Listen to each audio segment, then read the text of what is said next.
Welcome back to the Swang Low Podcast Show. It is yours truly, Do Rock Creep. What's happening with all my people out there in the free world today? It's an absolute pleasure to be back here at this round table amongst my round table family. Man, salute to all of y'all that joined me here today.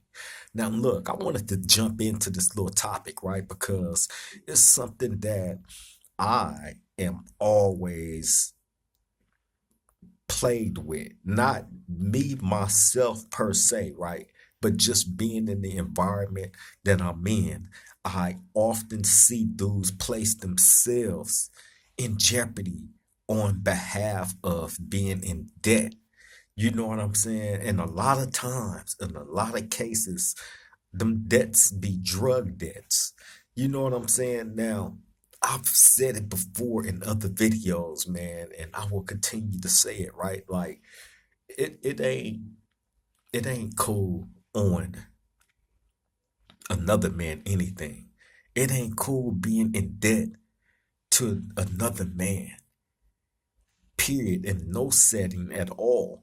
But if you go into debt to a man in prison, that's just a whole different level of weirdo-ness to me. You know what I'm saying? And I see dudes placing themselves in jeopardy by doing that on a consistent basis. And I've always wondered because I'm the type of person that I cannot feel comfortable with myself on a person a a top ramen. Top ramens cost what, 25, 50 cents? You know what I'm saying? Something like that, a dollar, however much it is. I know prices done went through the roof on everything, but even something as small as that, but something that I consider to be small like that is big to others. You know what I'm saying? People place price value on major price value on things, man, that you know what I'm saying? So with that understanding that I have, you know what I'm saying? That's why I don't do debt at all. Period. I always trip on people that don't have a problem with doing it and feel comfortable going to sleep knowing that they owe another man and that they are in debt to another man. You know what I mean? And especially if it's for intoxicants such as drugs or alcohol or whatever your vice may be, going into debt for it, that's where the problem comes in at. Now, I'm going to tell y'all, I've told y'all stories about people that have lost their life in prison because of debt, drug debts, you know what I'm saying? And I've told y'all about people that then got stabbed up over drug debts. You know, I had to commit violence upon a person once upon a time that jeopardized what not just myself but a couple of other Crips that was respected had invested into somebody that was of another race. And this person was threatening the money that we had invested into this person because he threatened to expose this person over a couple of bucks. And the money wasn't even his. He was middleman and some shit, right? And it was like, I don't even think it added up to like $20. And we had, well, I know I had like a good 700, 800 invested into this dude. And the other Crips had thousands invested into this dude. We had a system that we had worked out with him where it worked perfectly for us. The people that was really, I was building my way up to the thousands. You know what I'm saying? I had started from nothing and just started working my way up. You know what I'm saying? So anyway, this one particular person came along, started middlemaning something for somebody, some whole other different Crips. You know what I'm saying? And his push was by him being the older dude was extremely like aggressive. Like, you know what I'm saying? Old people get away with a lot, but it's just certain lines that you cannot ever cross, regardless of how old you are. At some point, you got to know better. You know what I'm saying? Especially when you're dealing with or attempting to deal with another race. You don't know who these people is tied into outside of you. You have to think like, okay, if he's messing with me, he's messing with other blacks in here. You know what I'm saying? So, you know what I'm saying? You just got to watch the atmosphere, peep the atmosphere. You know what I'm saying? And what this dude was doing was pushing up on our money train and wasn't taking no precautions in his approach. And it came across as a major disrespect to the Mexicans because of how he was just openly doing this, and this was one of their main money trains. You know what I'm saying? So dude was tied in. Dude was tied in like because he was one of the main money sources for them, which means he gathered a large bulk of whatever, you know what I'm saying? And he had to distribute it out to the people that had it coming, you know what I'm saying? And how they regulated their stuff as far as the Mexicans go, right? So by the time he finished tearing off, everybody's issue, he's down to nothing. So I say by a good late Tuesday night, maybe Wednesday morning, he gonna come knocking at the door. Hey man, I'm out. And you think like this fool just had ounces of this and ounces of that, and all that stuff is gone like that quick. But that comes from him having to issue out, you know, he was paying rent. So bam, it was like when he run out, one of us finna get paid. He gonna come eat up all our and when he coming to get our stuff, the stuff he getting from us, he got to still get him some of it, some of that too, right? Baskets is cold, boy. They push cold. You know what I'm saying? So anyway, regardless of any of that, we still ate. You know what I'm saying? And we was doing good, but this dude came out of nowhere and jeopardized all that on behalf of money that wasn't even his. And it was like it didn't even add up to $20, right? So we talked to this guy, and I told y'all this story before, right? But we talked to him. That was like a warning to him the first time. He did it again. The second time it was more severe because now he had like three Mexicans push up on him, surround him, and all that. You know what I'm saying? And we had to go to his rescue, and come to find out he was in the wrong. He was out of bounds. He did some BS. You know what I'm saying? So the end result was after he did the BS that jeopardized everybody's money, jeopardized this one guy's life. You know what I'm saying? It was determined that he had to leave, and he had to leave on a stretcher. You know what I'm saying? And, you know, he was kindly dismissed off the yard. You know what I'm saying? I've told that story before. I'm not going to get back into that again, but yeah, go check out some of them old videos, man. I'm telling you, it's a lot of work up in there. You know what I'm saying? That I believe that I bring the stuff to the Swang Low family, to the Round Table family. You know what I'm saying? To bring awareness, because you can't talk about all this, you know what I'm saying, straightforward, you know what I'm saying, tunnel vision type stuff without exploring it all. You know what I'm saying? Both sides. You know what I mean? Still being on the main line and dealing with the same goofiness. That's gonna go on. You know what I'm saying? And when I say goofiness, I mean, just people getting out of line with drugs and getting themselves into drug debt. You know what I'm saying? And jeopardizing their safety and their life on behalf of those drug debts. I've told y'all stories about the one guy from Fresno that um he was going home. This is the cold thing about it. This how much of a dope fiend he had become. You know what I'm saying? I've told y'all this story too, and I'm gonna zoom through it right here. But I'm just trying to, you know, give y'all a prime example of how bad dudes get on drugs. You know what I'm saying? And the lows that they will go to get high. You know what I'm saying?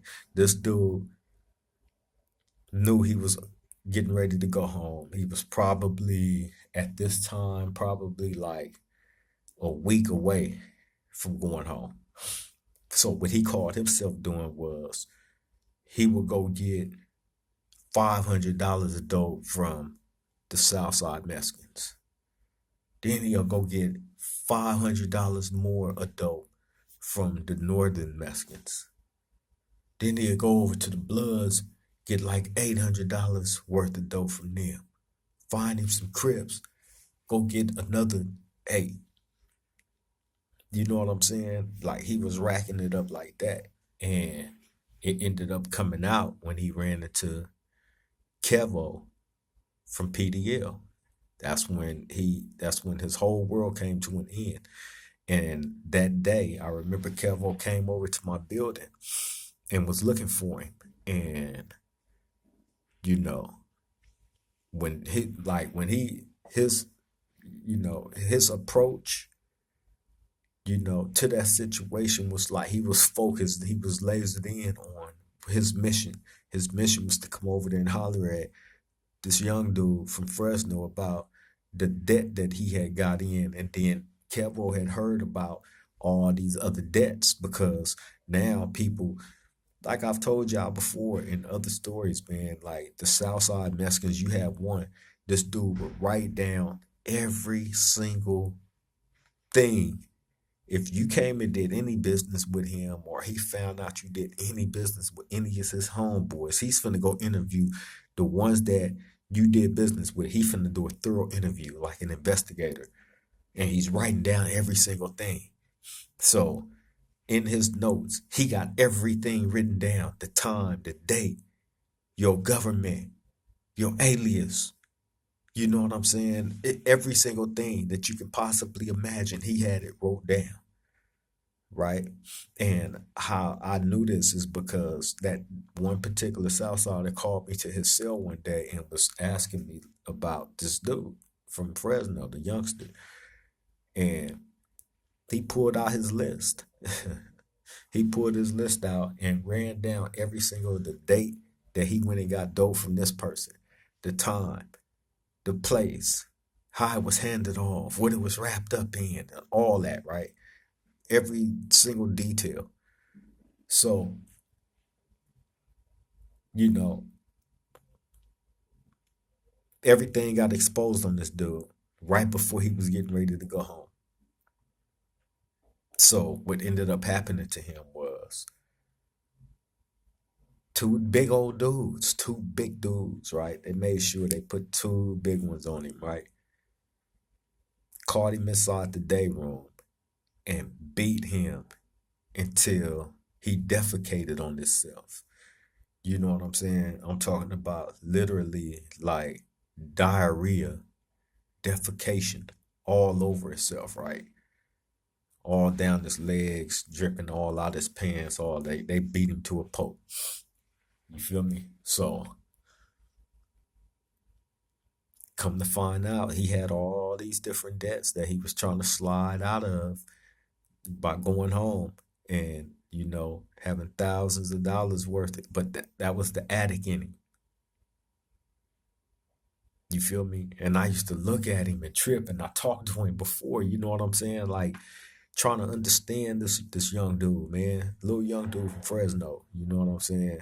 That I used to deal with. just trying to understand, like, why you so young. Why would you pick up inherit this nasty drug habit? Because he was addicted to heroin. He just so had happened to been in the cell with one of his big homies, who his big homie was probably like a year or two older than him. You know what I'm saying?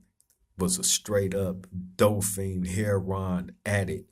You know what I mean? And got this young dude in the cell with him, convinced him that it was a cool thing to do. You know what I'm saying? Got him sprung off that stuff. And the cool thing about it, to have that type of habit and have nothing, because that dude, the youngster from Fresno, had nothing. Literally, he had nothing. You know what I'm saying? Like, none of his family messed with him. You know what I mean? He was just in there. You know what I'm saying? And I remember talking to him about that.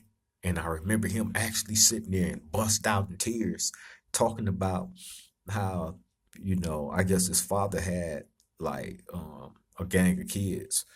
You know what I'm saying? He had a gang of brothers, but none of them looked out for him. None of the brothers, the father, nobody. You know what I'm saying? So I was like, wow. So, his moms ended up getting killed. I do remember him telling me that somebody killed his moms, you know what I'm saying? So he was dealing with anger issues from that, on top of, you know, being young and influenced to get sprung on one of the coldest drugs that you can get sprung on. Black tar heroin. That's nasty. In prison, and doing that, like, I done seen some dudes do some dog stuff off that, man. You know what I'm saying? Some low down dog stuff. You feel me? And I seen them young come in young and young and young. And you know what I'm saying? Had that bottle. A lot of them like sniffing that stuff, putting it in that bottle with the water and sniffing it. You see them sniffing all day, every day, sniffing, sniffing, sniffing. You know what I'm saying? Like, I used to trip on that, younger and younger. But yeah, placing yourself in debt for not just that drug, but even alcohol. You have alcoholics too. You know what I'm saying? That go just as hard. You know what I'm saying? Just as hard as a dope fiend. I know some. You feel me? But my thing is this here, man. Whatever you choose to indulge in, you know what I'm saying, and you feel like you can take care of your business without placing yourself in jeopardy as well as others, then do your thing. You know what I'm saying? But if you can't pay your tab, you know what I'm saying? If you can't handle whatever it is that you are allowing to impair you, whether it be a drug or alcohol beverage, you know what I'm saying? Be able to control yourself. You know what I'm saying? Because you got to remember, and again, I'm talking to the people that, if you so happen to know somebody that's locked up, incarcerated, whatever, you know what I'm saying? You can get high and drunk and all that as much as you want to, but guess what? You're gonna wake up in the same position. When that high go down, you're gonna be still in that cell. You're gonna still be looking at them concrete walls. You feel me? You're still gonna be laying on that metal bunk, with the metal bunk up on top of you in the metal lockers. You know what I'm saying? Like, come on, man. You can't escape where you placed yourself at. You feel me? Now, especially from no intoxicant. Once the high gone, you right back. Oh, damn, I'm back in, yeah, you back in that cell. You feel me? So, whatever you choose to indulge in, man, be able to handle it. You know what I'm saying? placing yourself in debt for anything is ridiculous. You know what I'm saying? I never understood it because I've seen a lot of men career get ruined. You know what I'm saying? And go down the drain over debt, especially in a prison or a jail. You know what I'm saying? When you are in debt to another man, that man owned you. You are now property of that man until that debt is paid. You're in debt because you couldn't pay. So he owns you. You feel me? And he could treat you like a slut, however he want to treat you, because you're indebted to him. That can't happen unless you agree to be indebted to another man. I'm just trying to make it make sense. You know what I'm saying? That's why it's here, right here at this round table. Like, comment, subscribe, man. Share the video. Share the game. You know what I'm saying? If you haven't already did it. Salute to all the new subscribers, man. Thank you for choosing the Swing Low podcast to come be part of the family, man. We embrace all y'all wholeheartedly. You know what I'm saying? Welcome to the round table. But yeah, I just wanted to bring that to y'all, man. People placing themselves in debt, you know what I'm saying, in prison or in a jail, you know what I'm saying, it's never a good look, you know what I'm saying. If you happen to be one of them type of people, man, clean your act up, you know what I'm saying, it's not worth it. It's not worth it, man. The best way and the only way, man, is to walk, you know what I'm saying, a clear and straight path. You know what I'm saying? Yeah, that's the path back to your freedom, back to your family, your loved ones. You know what I'm saying? And not up under some concrete slab. You know what I'm saying? In the middle of nowhere, in somebody's foreign graveyard. You feel me? On that note, I'm finna get up out of here, man. I appreciate y'all for joining me back at this round table. Salute to all of y'all that jumped in the chat, you know what I'm saying, and participated. I always encourage participation. You know what I'm saying? Don't hesitate to jump in the chat. You know what I'm saying? Say what's up, say whatever, man. You know what I'm saying? But participate. I encourage it. On that note, I'm finna get up out of here. Y'all stay safe out there. Stay vigilant. I love all y'all. Till the next time we meet at this round table. Triple gang.